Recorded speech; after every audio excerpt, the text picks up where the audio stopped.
And for a little Friday bonus for my peeps, this video should not be too awfully long because I know some of you were complaining about my Lindsey Williams 28-minute video. Sorry about that, but this one will be short and sweet as possible.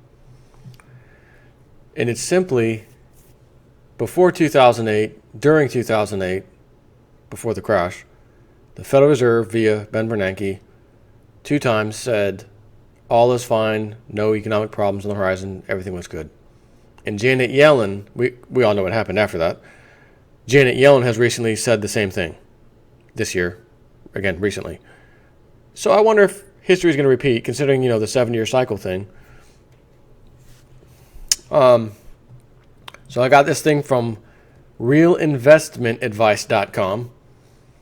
And they have an interesting article, which I'm not going to read the full thing because I only want to get down to what they are titling the Fed's Third Mandate. It was in 2010 when Bernanke clearly stated a third mandate for the Fed by targeting asset prices.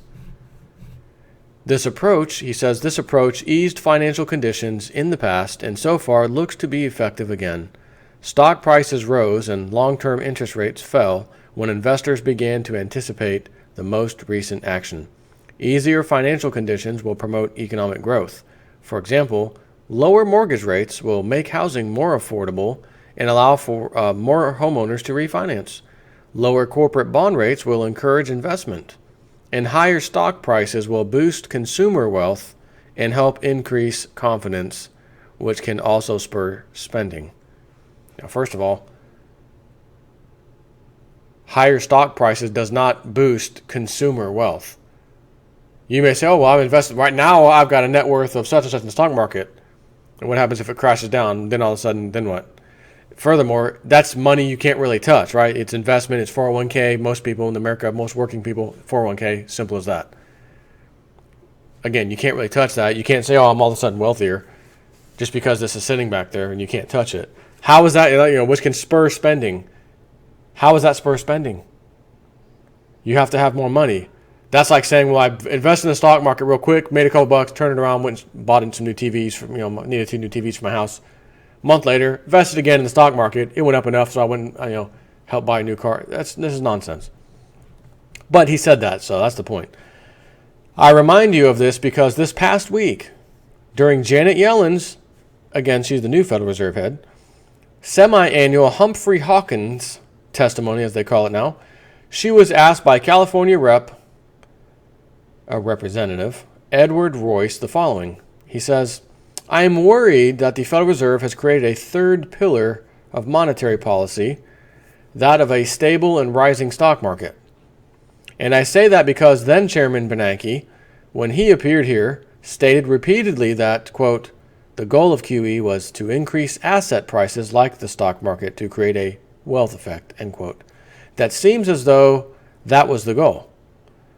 It would stand to reason then, and I love this part to just gear you up for it. This is fantastic. This is a fantastic response, which he's still continuing his speech, but this is a fantastic thing to say to Janet Yellen.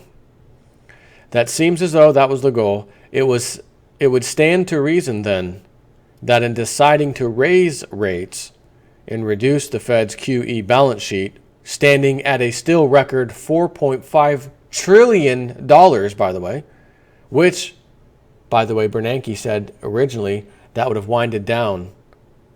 I think the chart showed by 2013 or 14 or something. It's ballooned even higher. Reduce the Fed's QE balance sheet standing at a still record $4.5 trillion. One would have to be prepared to accept the opposite result. A declining stock market and a slight deflation of the asset bubble that QE created. So he's saying, if you said lowering the rates was a good thing, we've got these asset bubbles, that's a good thing, everyone's wealthy, we're good, but you have to raise rates sooner or later, that's the opposite of keeping them low. Isn't that going to cause the opposite to occur? Asset bubble to deflate, markets, as in housing market, to deflate, and as he calls it, a slight deflation of the asset bubble that QE created. I've got one for you. A catastrophic deflation of the asset bubble that QE created. And he says, yet every time in the past 3 years when there has been a hint of raising rates and the stock market has declined accordingly, the Fed has cited stock market volatility as one of the reasons to stay the course and hold rates at zero. Yellen's reply is, it is not a third pillar of monetary policy. We do not target the level of stock prices. That is not an appropriate thing for us to do. End quote. And he says, and the article goes on to say, well, Yellen's response is most interesting given the weight of evidence to the contrary, which I would like to show you right now.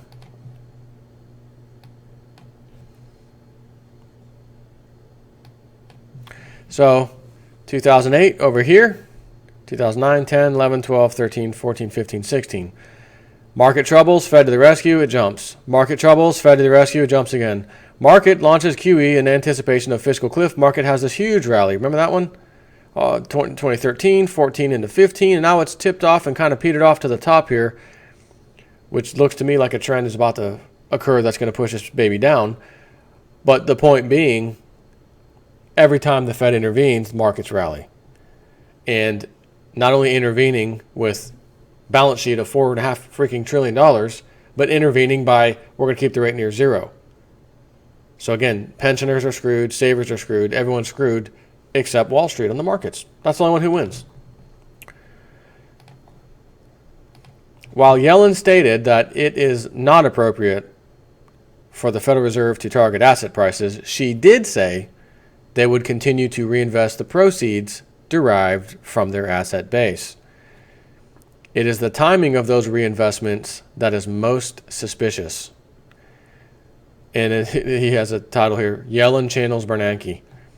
John Hilsenrath penned yesterday, Federal Reserve Chairwoman Janet Yellen said the chances of recession this year are quite low, despite mounting worries that the U.S. could be heading toward a downturn after 7 years of tepid economic expansion.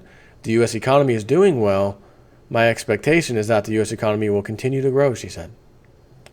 The problem is that a bulk of the economic and fundamental data suggests the opposite is likely true, as witnessed by the recent decline in what is called the Economic Output Composite Indicator, or EOCI, which measures both the service and manufacturing side of the economy. The problem, as I have stated many times in the past, is the Federal Reserve cannot speak the truth.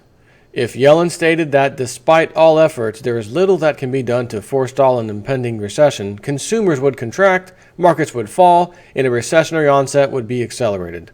Of course, this was the same problem that Ben Bernanke faced in 2008 when he stated on January 10th of that year, quote, the Federal Reserve is not currently forecasting a recession. And what happened approximately 9-10 months later? All hell broke loose. And June 9th of the same year, so June, July, August, September to October, and it happened September and October. 3 and 4 months later it happened. But on June, he said, the risk that the economy has entered a substantial downturn appears to have diminished over the past month or so. Nothing to worry about. Well, we all knew what happened next. For investors, the fact Janet Yellen has started to channel Ben Bernanke could well be a clear sign that something is about to break.